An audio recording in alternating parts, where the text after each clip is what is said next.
lahat ng anggulo, sisilipin mo. Dahil isang bagay talaga na nakakaduda dito, yung imposible sa isipan ng isang tao, ng isang serpente at isang tao ay magkaroon ng seed o binhi. Tama? Sabi sa amen? Kasi nga sinasabi ng Biblia, ang Diyos ay gumawa ng ayon sa kanyang gumawa ng bagay ayon sa kanyang uri. Tama?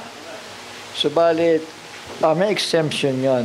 Dahil sa ginawa ng Panginoon, ang exemption doon ay yung kasalanan eh. Tama? Kapag kumain ka niya, mamamatay ka. Hindi naman ibig sabihin eh, kain ka ng kain, eh, mananatili kang buhay.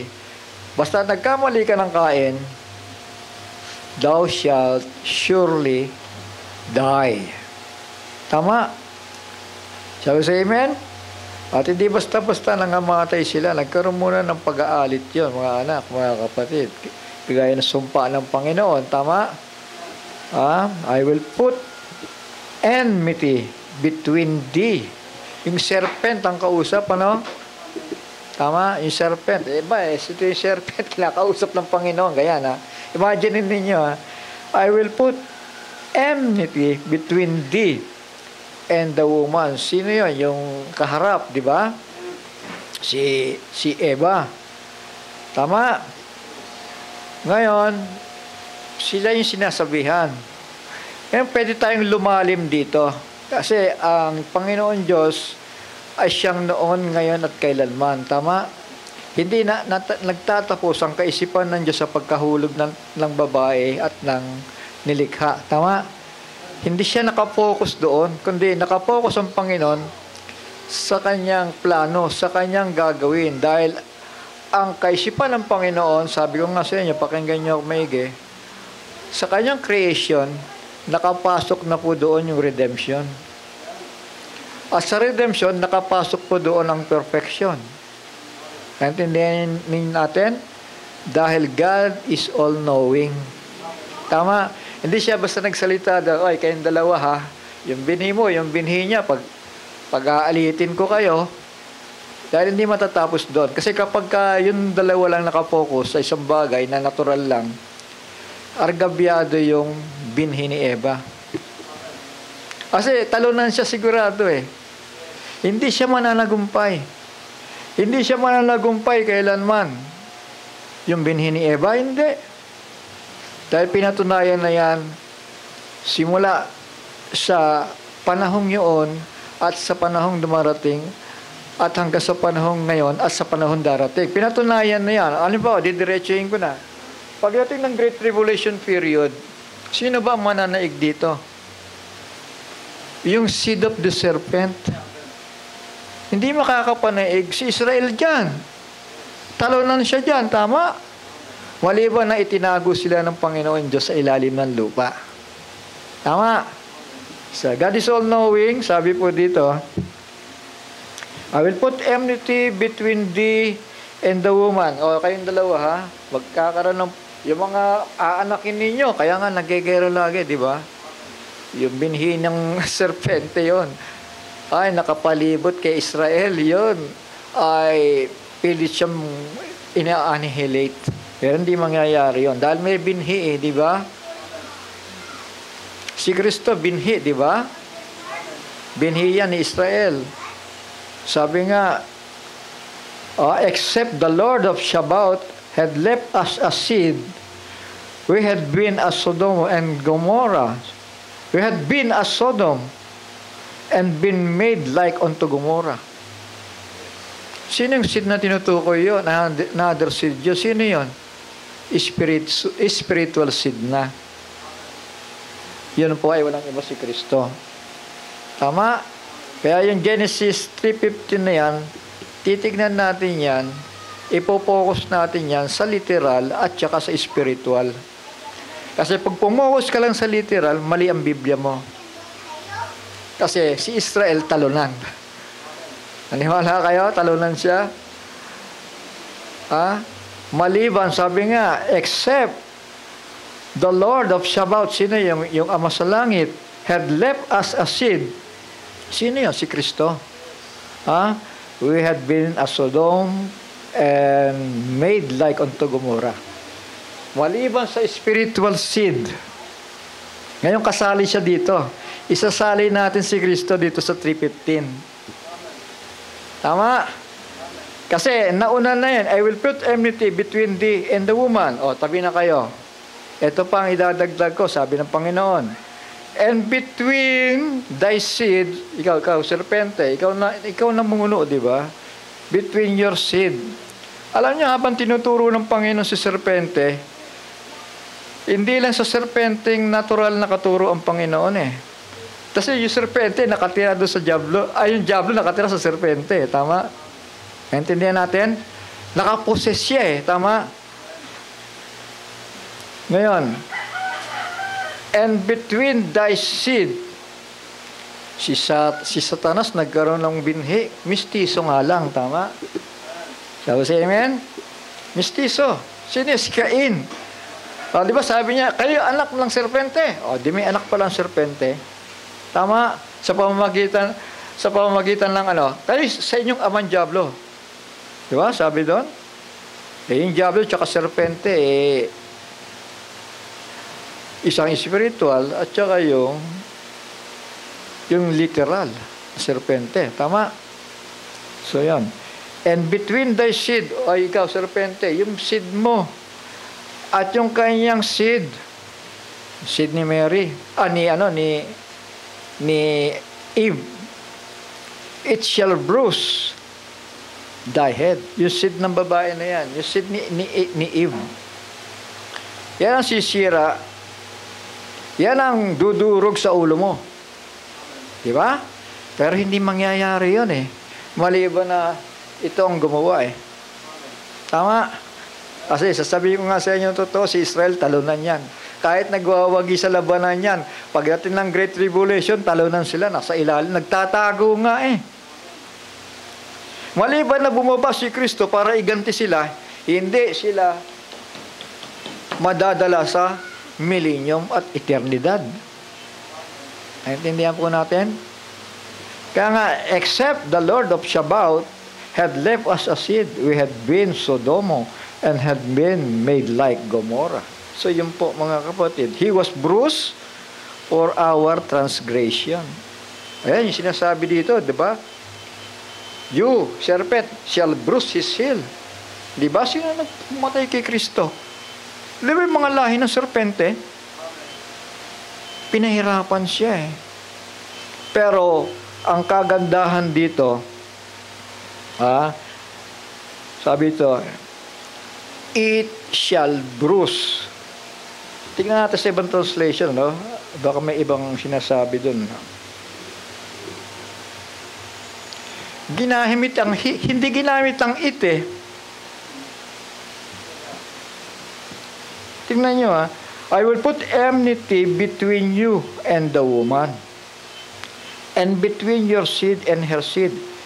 He shall crush your head. He ang ginamit eh. Tao to. And you shall crush his heel. Si Kristo, pinatay.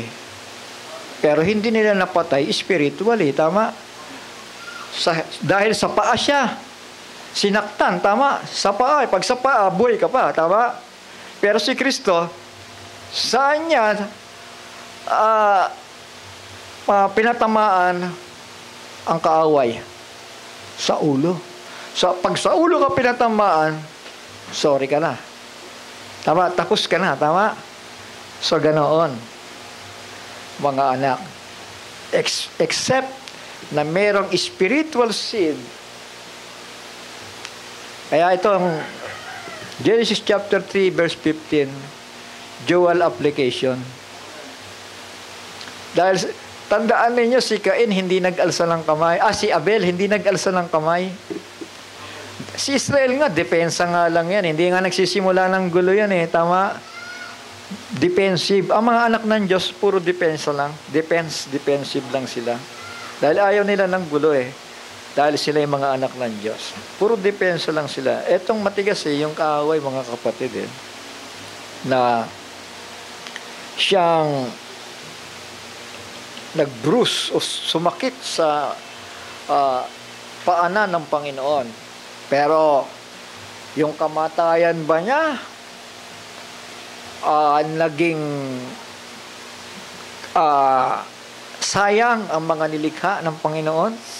Hindi, di ba? Ay, yun ang ibig sabihin. Yung ginawa ng serpente from the beginning and in the beginning, mga kapatid, durog lahat yon sa pamamagitan ng spiritual seed na walang iba si Kristo. Sabi sa amen. So, pag Genesis, wag nating itoon, i-focus masyado sa literal.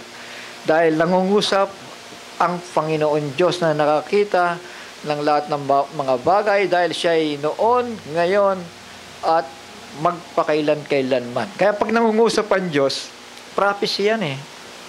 Hindi lang sa presenting ito na sinasabi niyang he shall crush your head. Sabi niya sa serpente. Bagamat wala pa si Kristo doon. Tama.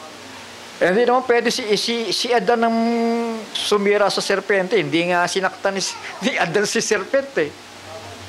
Tama ba? Naintindihan natin? Yung tinutukoy diyang si Kristo. Shall we say amen? He shall crush your head. Ikaw serpente, nagtatago sa likuran mo. Ang totoo niya, mas pinatawad pa yung serpente. Sa ngayon kayo. Kaysa doon sa spiritual serpente. Yung spiritual serpent, itinapo sa dagatang apoy. Si Satan, tama. Pero yung literal serpent, pinagapang lang siya. At hanggang eternidad, gumagapang siya. Tama? Buhay pa rin siya. Tama. Pero yung spiritual serpent, yon ang pinarusahan sa lake of fire, magpakailan-kailan pa man. Ano yan? Bruising the head of the spiritual serpent. Tama? So, marami talagang angulo ito, mga anak. Hindi natin basta makuha ito sa isang tutok lamang. Maraming angulo ito. At ako'y naniniwala tayo na sa proseso ng perfection. Alam niyo, sabi ni Brother Jackson, kapag dumating ang totoong fivefold ministry, hindi niyo kayang baliin ang sasabihin ng mga tao na yan. Walang pwedeng bumali dyan. Dahil babalik lang sila sa Biblia eh. Ganun lang kasimple. Babalik lang sa Biblia. Mga anak, mga kapatid, marami mga pananaw patungkol dito. Marami akong nababasa, pero binabaliwala ko lang kasi sayang eh. Ba't po-focus ako sa mali? Tama, kasi paraan ng dyablo yan. Para ilihis ang mga panahon natin. Para hindi tayo makatutok. Para hindi natin mahimay-himay ang mga salita ng Diyos. Ito po yung paghihimay na ito. Itong ginagawa natin ito. Naalala ko, tayo naninindigan sa isang tao, nabihira naman natin basahin yung kanyang mga isinulat, ano? Bihira lang ako magbasa talaga ng aklat na mga preaching ni John. Bihirang bihira talaga. Pero, minsan ako nagbabasa, sabi ko, ang tagal na nito, ang tagal ko na rin naituro ito. Ang tagal na rin ng artikulong ito. Pero, bakit nagtatama? Hindi ko naman nababasa at hindi ko naman binabasa dahil puro pahapyaw lang nga ako eh. Galing kay Brother Jackson ang mga turo ng taong ito at naniniwala ako na we have the same understanding, the same thought sa mga bagay na yan. At hindi nga ako nagkakamali, mga kapatid. Kasi biblical yung pinanindigan natin eh. Kapag biblical ang pinanghawakan mo, Pumikit ka na lang. Darating ang unawa sa'yo. Bakit ako nakatayo dito, nag-iisa ako, mga anak, mga kapatid? Sino nagpatibay sa mga paa ko para tumayo sa harapan ninyo? May mataas ba akong pinag-aralan? Wala eh. Kakamali kayo dyan, tama? Isang bagay lang ang hiniling ko sa Panginoon. Ipaunawa mo sa akin ang Biblia, Panginoon. At mangangaral ako. Pero pag hindi, mananahimik na lang ako. Ganun lang kasimple. Tama? At kailangan sa Biblia, laging bukas ang kaisipan mo. Laging bukas. Kailangan mapasa sa iyo ang mind of Christ. Alam niyo yon? Yung isipan ni Kristo kailangan maipasa sa inyo. At pag naipasa yan, napakapalad natin. Dahil walang ikakasal na iba sa kaisipan ni Kristo. Walang masasama sa rapture sa inyo na iba ang takbo ng kaisipan kumpara kay Kristo. Kailangan, kung anong revelasyon ni Kristo, ganon din ang revelasyon na nasa inyo, mga anak. Dahil hindi pa pwedeng magtalik o mag-asawa ang sino man kung magkaiba sila ng pag-iisip ng kanyang aasawahin. Tama? And we are the bride of Christ, tama? Shall we say amen? Ha? Pagdating ng panahon, ikakasal na tayo kay Kristo. Shall we say amen? Ha? At makakasama natin siya magpakailan-kailan naman. Hindi literal na kasalan yun. Ang pinag-uusapan doon, katwiran, kabalalan. Ano pa? 5 yun eh. Sino nakakatanda? Di ba? Ibig sabihin, pag-iisahin na kay Kristo. Kailangan may one mind ka sa... Kasi kapag sasalubong ka doon sa mapapangasawa mo, sabihin lang ni Kristo sa'yo, Sorry. Sandali lang. I know you not. Di ba? Ganun lang naman ang sasabihin niya kapag lihis ang pag-iisip mo.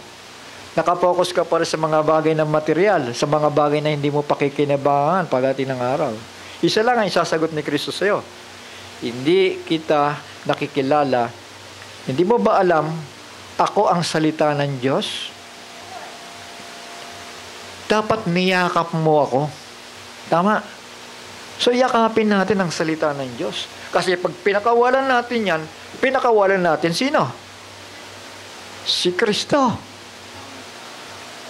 Pag pinakawalan natin si Kristo, nawala yung understanding. Importante ang revelasyon.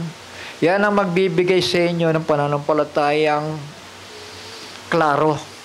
Totoong pananampalataya. Ang pananampalataya hindi nagmumula sa husay at galing ng isang taong nagpapaliwanag o galing magsalita. Nagkakamali kayo dyan. Ako, baliktad ako. Pag ang tao magaling magsalita, lalo ko siyang binabantayan. Pero pag ang tao nagsalita, bumabasa ng Biblia at nagliliwanag. Ha? Bumabasa ng Biblia at nagliliwanag. Magtiwala kayo sa tao na yan. Pero kung dadaanin kayo sa husay mag-English, dadaanin kayo sa husay magdala ng mga detalye ng kanyang sasalitain, magbantay kayo. Dahil ang serpente ay wise. Di ba? Nadaya nga niya yung babae. Sino nadaya? Yung babae. Sino ba yung babae? Di yung church. Huwag tayong magpapadaya, mga anak. Huwag tayong magpapadaya. Be wise, sabi nga. Be wise as a serpent. Sabi sa amen? Kailangan mas matalino ka sa serpente. Hindi yung ikaw ang dinadala ng serpente sa kanyang kabaluktutan ng doktrina. Dahil bride of Christ kayo Kaya kailangan kayo yung sumasapaw sa kasamaan ng kaaway. Hindi yung kayo yung nagpapadala na kung saan kayo dalhin, nandun kayo. Huwag kayo mag-ubos ng panahon sa hindi ikagagaling ng kaluluwa ninyo. Mga anak, mga kapatid ko, tumanda na ako sa mensaheng ito. Talagang napakaraming magagaling at mahuhusay. Kaya ako, sa sarili ko, ayaw ko na maging magaling eh. Kenneth, si Kenneth. Ayaw ko na maging magaling eh, kasi napakadelikado eh. Tama na yung magsasalita ako dito sa inyo. Wala naman akong memorize ko yung ganito, pag-aaralan ko yung ganito. Kailangan ganito ang pagsasalita ko. Hindi ko na iniisip yan kung ano sasabihin ko sa inyo dahil ididikta na lang ng Panginoon yan. Itatayo nga ako dito, yung mensahe ko nakasarado eh. Bakit? Kasi naka-input na yan. Yun ang totoong revelasyon, naka-input na sa kaluluwa mo. Sasalitain mo na lang. At depende sa sukat. Dahil hindi naman tayo pare-pareho ng sukat eh. Kaya nga may fivefold ministry. Kung marunong lang tayo magpakumbaba at kumilala, yung dalawa dyan, sila po yung pundasyon. Apostles and prophets. The rest, kailangan marunong kumilala para mabuo ang fivefold ministry. Di ba?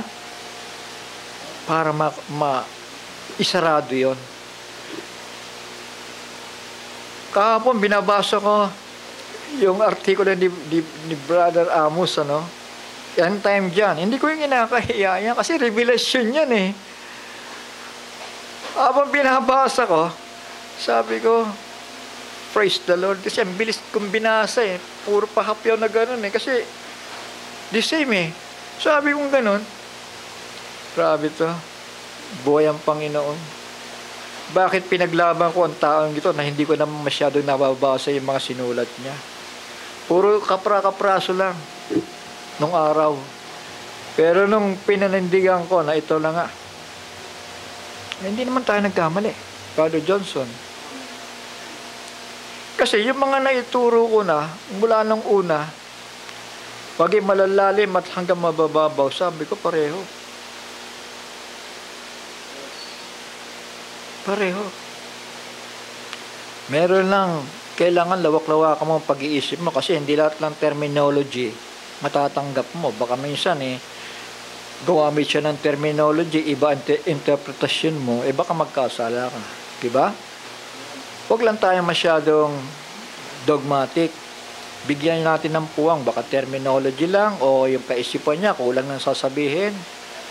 Kailangan ganun tayo. Ganun tayo maging kahusay na tagapakinig. Tama? Tapos amen? Kasi ako nagsasalita lang dito, yung mga nangangaral dito nagsasalita lang, si Brother Johnson. Pero dapat mas malawak ang pag-iisip ninyo kasi kayo nakaabang ng ganun sa sasabihin ng tao di ba? Sabi si amen? Samantalang tumatayo dito hindi malaman kung ano sasabihin maliban na ididikta ng kaisipan ng Panginoon Diyos, mga kapatid. So ganun, mga anak, He shall crush your head.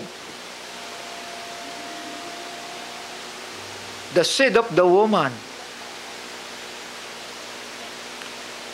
Spiritually, hindi na si Eva, yung woman na binabanggit natin, Another woman yun, si Mary.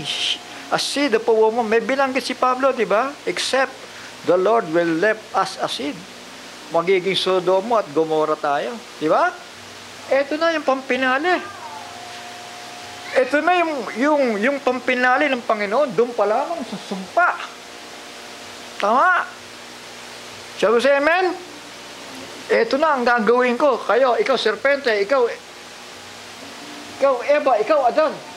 Nandiyan ka sa sulok. Mamaya ikaw naman ang tatawagin ko para tanungin. Dahil inuna niya tanongin yung serpente, di ba? Tapos yung babae, nagturuan yung dalawa. Tapos saka tinawag si Adan. Tinuro naman ni Adan yung babae, nagturo-turuan na. Ito. Di ba? So yun, nature ng tao yung magturuan.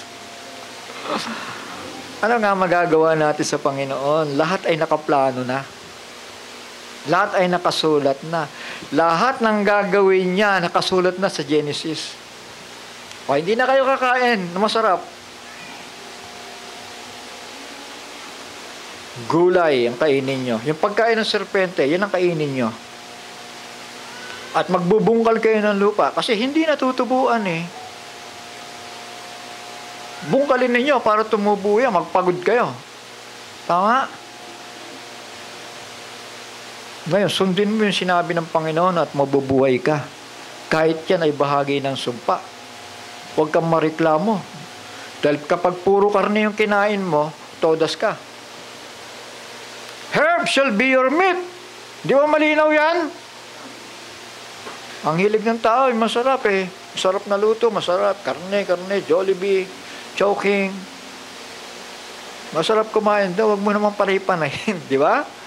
Kasi puro tad-tad lang nga ng betchin yan Kung ano-anong sangkap kailangan sariwa kahit pa paano. Konti lang. Basta sariwa ang kinain mo, magsisirculate na yung dugo mo, buhay ka na nun. Konting papawis lang. Kasi kailangan magpawis ka sabi, di ba? Sabi sa amen? Kailangan magpawis ka Huwag naman, kumain ka nga ng gulay, nasa sulok ka lang. Sobrang daming kanin na nakain mo. Stroke ka pa rin. Di ba? Kailangan magpawis ka. Sabi sa amen. Huwag kang magmukmuk, buhay ang Panginoon Diyos. Huwag kang malulungkot, naghihirap ka. Sumampalataya ka, mahal ka ng Diyos, kaya nga ginagabayan ka sa katotohanan Ipagpasalamat mo na yan, ginabayan ka sa katotohanan. Kung dumanas ka ng hirap noon, baka ako, kaparanggot pa lang yung hirap na dinadanas mo reklamo ka na Yung hirap na dinanas ko noon, mga anak, mga kapatid, halos ayaw ko na mabuhay. Iba pa yung mga sakit Pero mula nung nakita ko yung cross na yan, mga kapatid, sabi ko, Lord, kailangan magkausap tayo, Lord. Di ba? Saan mo kakausapin ng Diyos? Sa Biblia mo. Tama. Wala sa SM ang Panginoon. Nasa Biblia mo. Basahin mo yung Biblia mo. Kung gusto mo mabuhay, magpakailan-kailanman. Wala sa mga material na bagay ang Panginoon dahil sisirain nga niya lahat yan Shall we say amen? Kaya nga na-misinterpret nga ng mga tao Si Yahweh ay masama. Si Yahweh ay masama. Kasi nagdala ng sumpa sa Israel at sa mga tao. Kaya sumpa yon kasi naging matigas ang ulo ng mga tao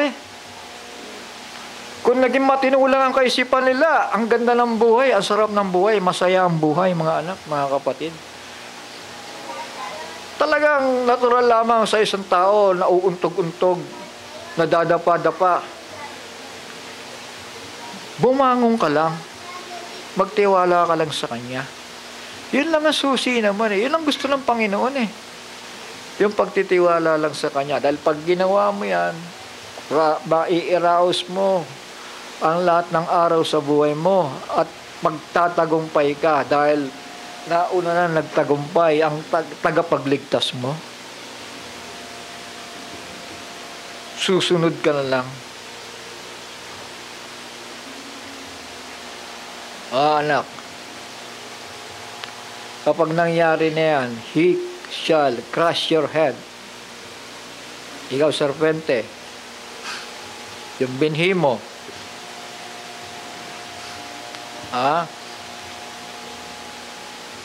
he shall crush your head.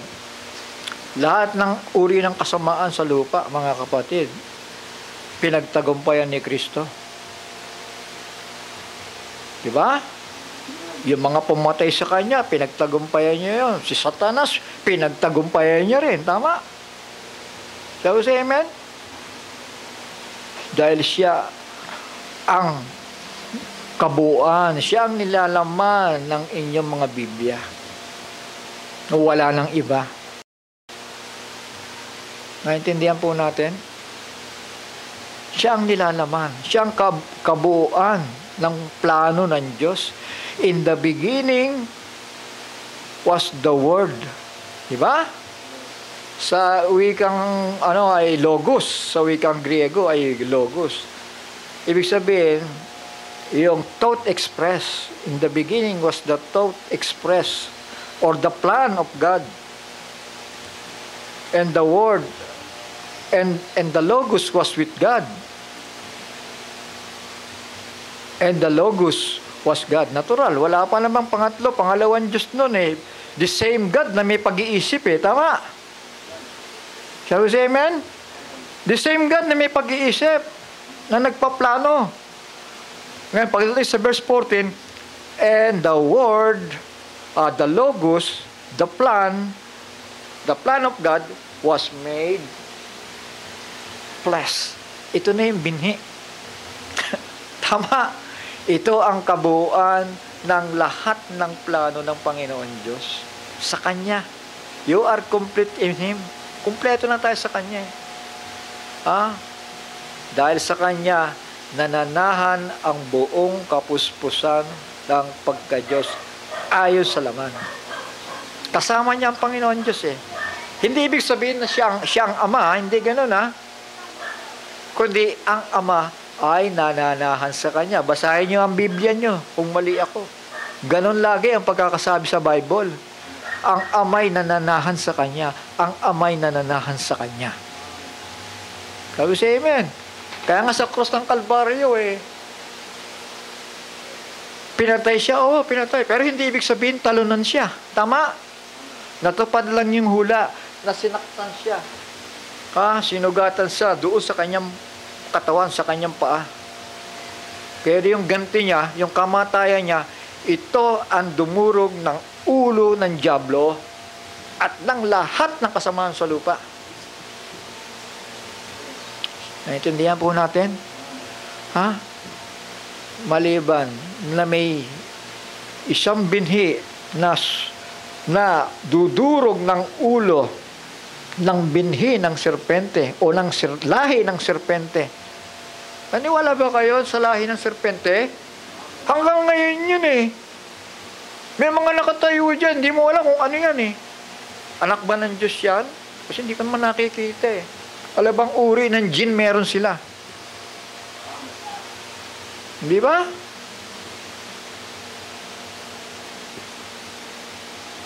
Dalawang uri ang lumalakad, korting tao.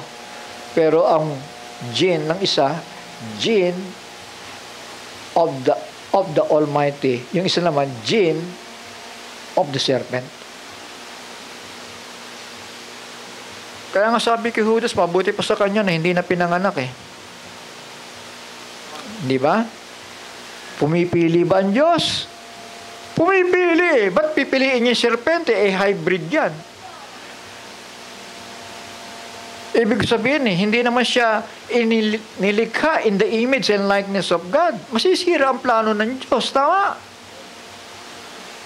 So, nasan yung tatay nila? Nangamatay na nga rin yun Pero yung binhi ng serpente na ngayon, literally, gumagapang. Gumagapang na siya. Tama? At meron ding serpente, naglalakad. Malinaw na yan, mga anak. Nag-split Di ba? Mr. and Mrs. Serpent, gumapang ka. Pinagapang sila. Tama. Shall we say amen? Hindi na nabago yun. Di ba, Brother Johnson? Hanggang eternidad. Kamusta naman yun naiwan na binhi kay nag-iwan ng binhi yung serpente. Tama. Ngayon, nung isinilang yun si Cain, ano ang katangian ni Cain? Mamamatay tao. Hindi ba? Mamamatay tao eh. Walang katuwiran na nanaan sa kanya dahil mistiso ngayon. Hindi siya original, hayop siya. Hindi siya tao, anyong tao lang. Para diretso na, mga anak, mga kapatid. Anyong tao lang siya. Dahil nagkaroon nga ng split, isang pinagapang, pero may naiwan na binhi sa tao, kay Mary, pinanganak siya, anyong tao, pero mamamatay. Dahil anak siya, binhi siya ng serpente. Yun ang malinaw doon. Kaya nga pag-aalitin eh. Bakit pag-aalitin ng Panginoon Diyos yung kung sons of God si Cain, bakit niya pag-aalitin yung dalawang binhi? Kung son of God siya, dapat ibabalik siya. Tama? Ibabalik siya. Eh hindi. Tinuruan na nga. Cain, ando ng handog sa pintuan. Hindi ba ganyan nangyari kay Abraham? Sabi ni Isaac, Ama, nasaan ang handog? Sabi ni Abraham, God will provide. Tama. Eh, God will provide na nga, nasa pintuan, lumabas ka, kunin mo, ihandog mo sa akin at magiging katanggap-tanggap ka. Hindi mo rin magawa eh. Hindi mo nahuhulihin, hahabulin mo pa, mangangaso ka pa, hindi na. Kaya nasa pintuan, lumabas ka, kunin mo, ihandog mo sa akin. At magiging katanggap-tanggap ka, katulad ni Abel. Tama. Dahil kapag hinihandog mo sa akin ng isang kordero, nangangahulugan niya may pananampalataya ka na pagdating ng panahon, may isang kordero ng Diyos na mag-aalis ng lahat ng kasalanan ng sanlibutan. Ito ang kaisipan ng Panginoon Diyos. Siya ang katuwiran ng Diyos. Mga anak, mga kapatid. Kaya Genesis pa lang, nakatatak na siya sa kaisipan ng Panginoon. Redemption agad. Tama. Creation, then pumasok sa kaisipan niya, redemption.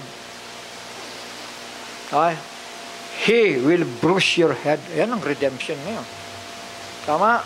Kayo, mga lahi kayo ng serpente, mapaparusahan kayo lahat. Dahil wala kayong kakayanan para sumunod sa pinag-uutos ng Diyos. Hindi para sa kanilang kautusan kasi malayo eh. Ang liwanag ng kautusan para sa kanila. Maski ang pangakong buhay na walang hanggan, malabo yun. Yun ang katuwiran ng Panginoon Diyos. Kasi kapag hindi talagang ayon sa kanyang nature, hindi niya tatanggapin yan. Naintindihan natin? Hindi tatanggapin ng Diyos yan. Pero kung ang DNA mo nilikha in the image and likeness of God, may pag-asa ka sa redemption. Tama? Shall we say amen? Para sa'yo ang katubusan. Kung may pasubali yun eh.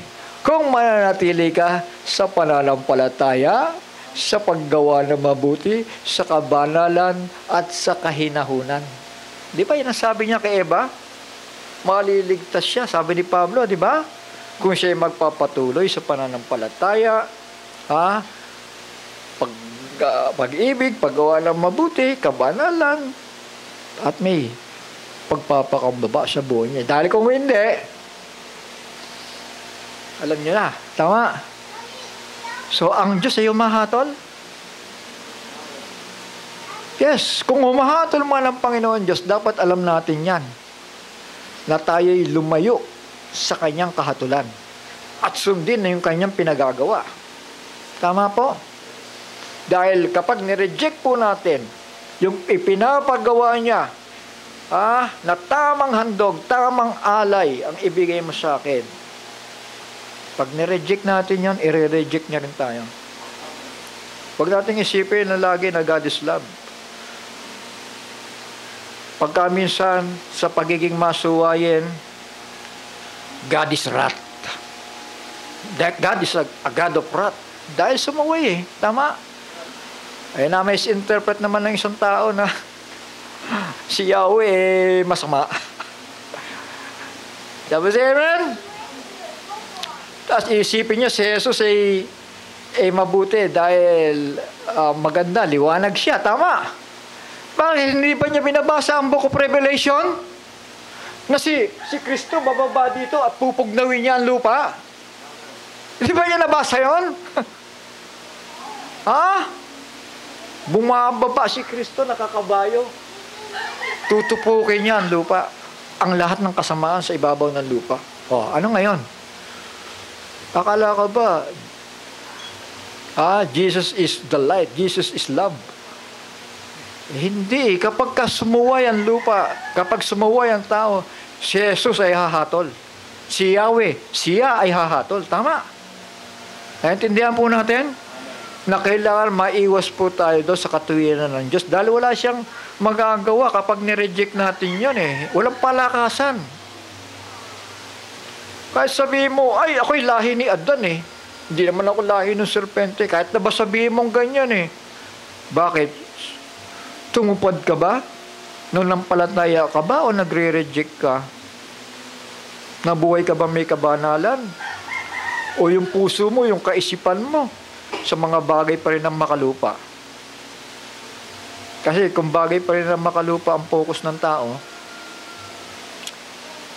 kailangan baguhin yun.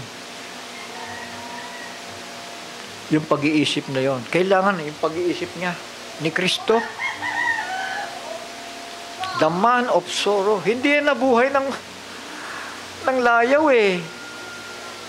Let this mind be in you, which was also in Christ Jesus. Tama. Ay, para maging karapat-dapat ka pala, yung kaisipan niya, ilagay mo dito. Tama. Dahil walang ikakasal na iba ang kaisipan kay Kristo. Isa lang ang sasagot ng Panginoon. Kapag dala-dala mo pa rin yung mga bagay na yan, sasabihin niya, hindi ko kayo nakikilala.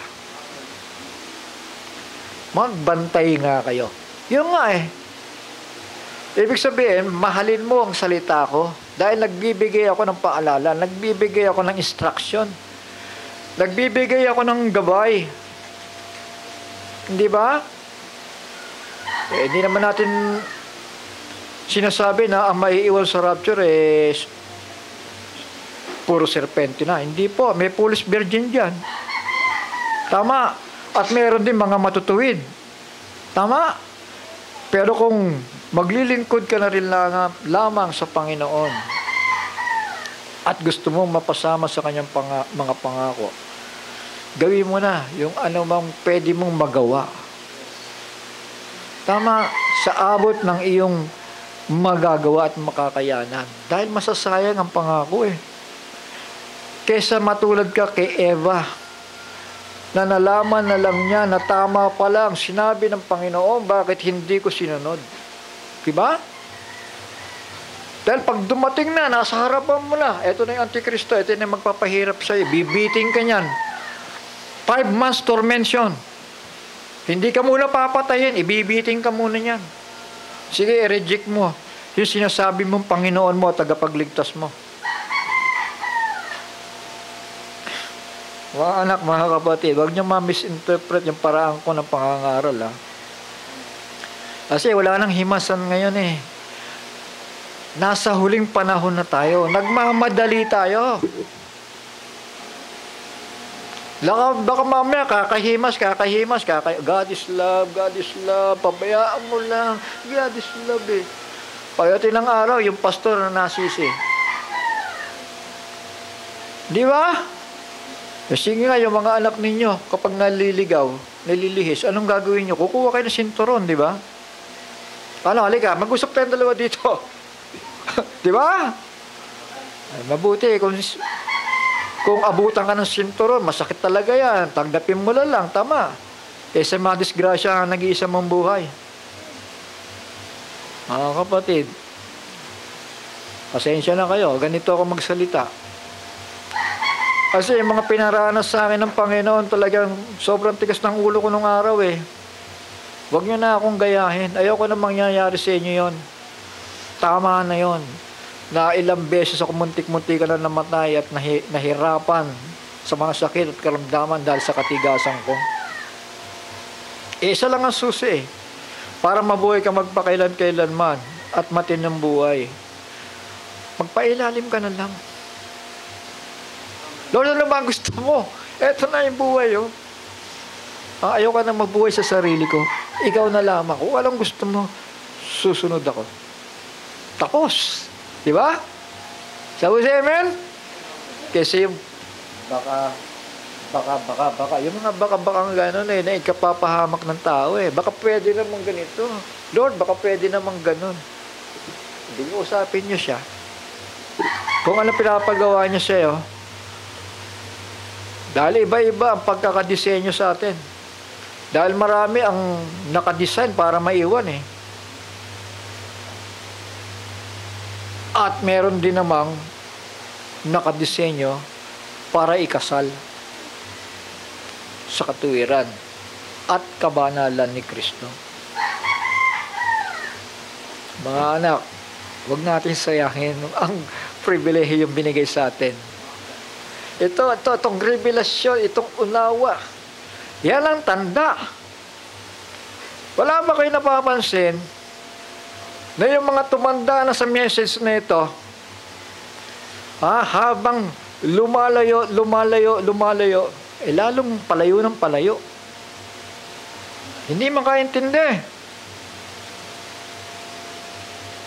Pero yung mga nagpakumbaba, simple lang.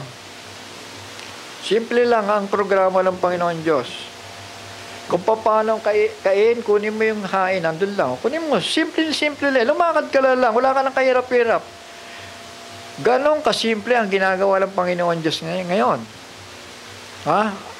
Hindi ba Pedro? Ano ngayon, kung gugustuhin ko, nasa pagbabalik ko, narito si Juan. Narito siya. Hindi mapaniwalaan ng mga tao eh. Paano ka masasama? Diba? Dahil siya yung isa sa mga kulog na manghuhulang muli. Shall we say amen? Manghuhulang muli.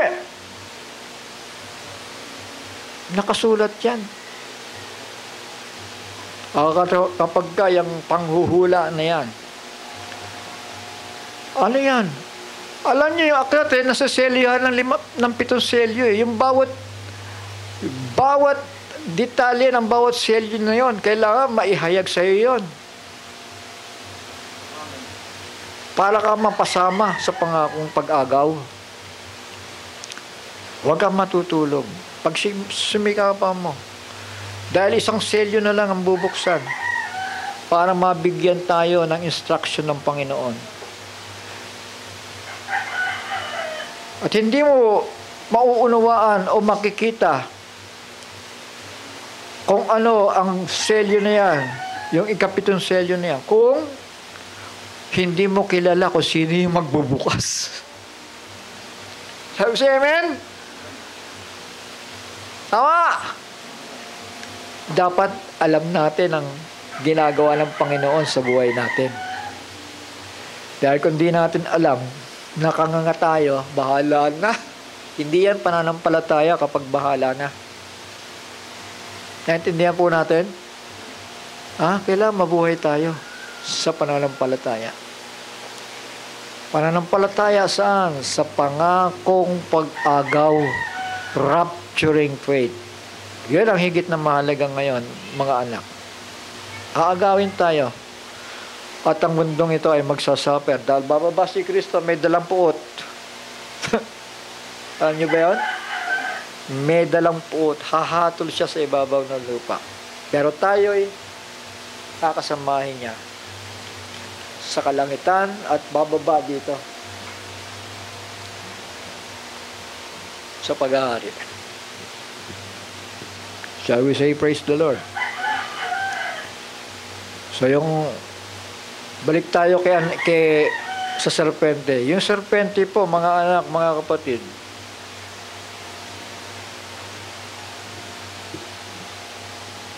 baka po nawala. Saan natin makikita yung gumagapang na serpente ngayon? Basahin lang natin, ha.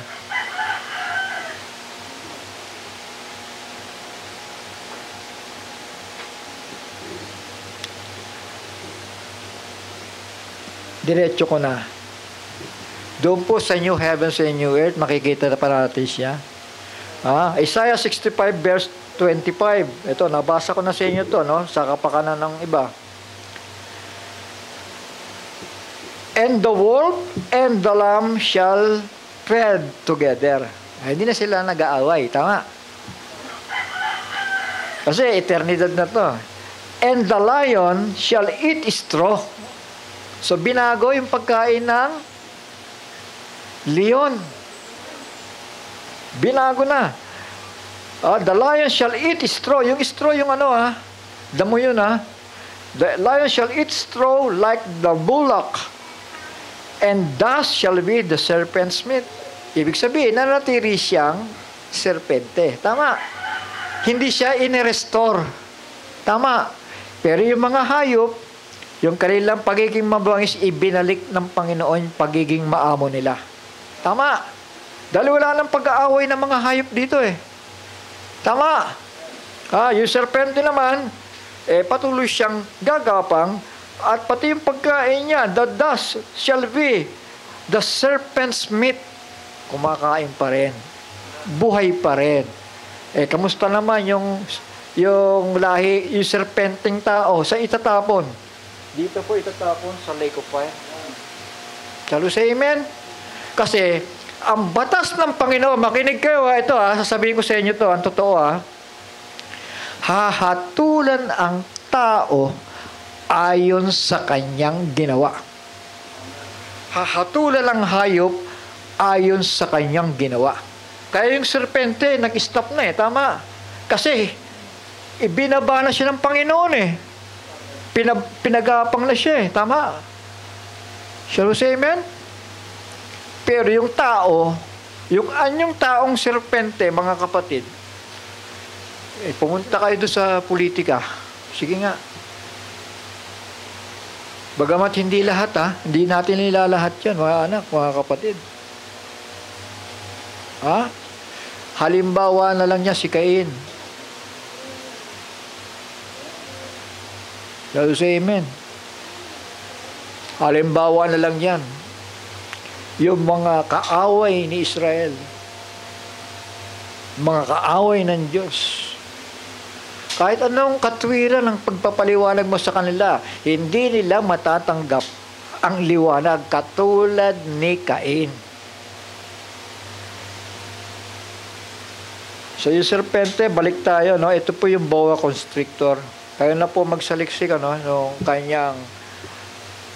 kanyang kalagayan. Boa constrictor. Anak, pera nga yan. Konti na lang po.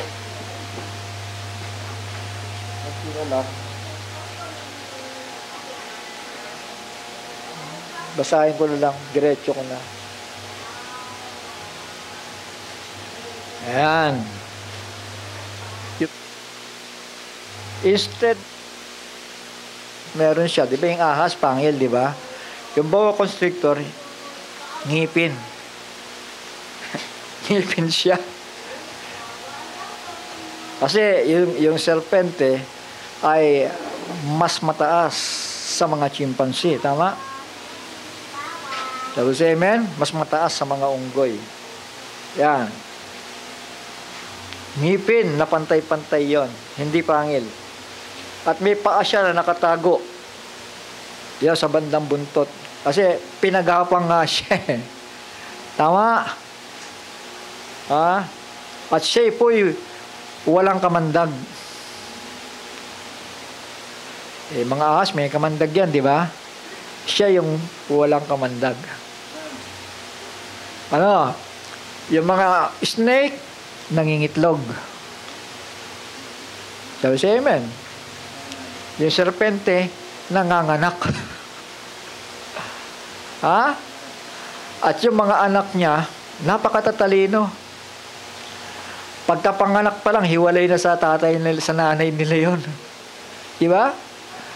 Sino yung pinakamatalinong hayop sa balat ng lupa? Serpente. Kapapanganak pa lang, hiwalay na yon, mga anak, mga kapatid. Yan. At hindi lang das yung kanilang kinakain dahil bumangis na nga, di ba?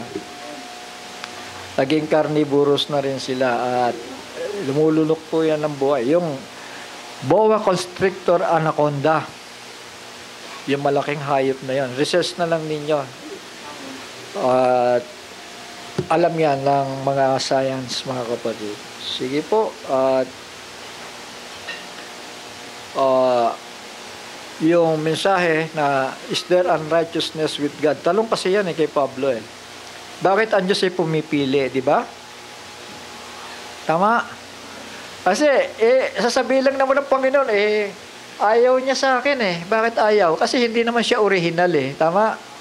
Ang kukunin ng Panginoon yung mga original sa plano niya. Sino yun? Yung tao. Na nilikha in the image and likeness of God. So we'll say, praise the Lord. Naintindihan ba natin? At dahil masalimuot yan, mga kapatid, pwede nyo akong tanungin. Ang Biblia magpapaliwanag, hindi ako, Sige po, manalangin tayo sandali at magpasalamat. Ama naming banal na nasa langit, minsan pa kami nagpapasalamat sa kabutihan mo sapagkat ikaw nagbubukas ng bawat mensahe, ikaw nagbubukas ng bawat unawa, ikaw naglalahad ng lahat ng ito upang sa aming patuloy na pagpapatuloy, Panginoon, na kauhawan sa iyong mga salita ay ilalatag mo sa bawat isa sa amin na makaunawa sapagkat ito ang katwiran, Panginoon, na maunawaan ka namin upang sa pamamagitan nito, Panginoon, ay mapabanal ka at aariin namin na ikaw nga siya noon, ngayon at magpakailanman, ang Diyos ng katwiran, ang Diyos ng kabanalan, at ang Diyos ng sa lahat-lahat. Panginoon, salamat sa lahat ng ito. Naway patuloy at patuloy kang mangusap sa aming kalagitnaan.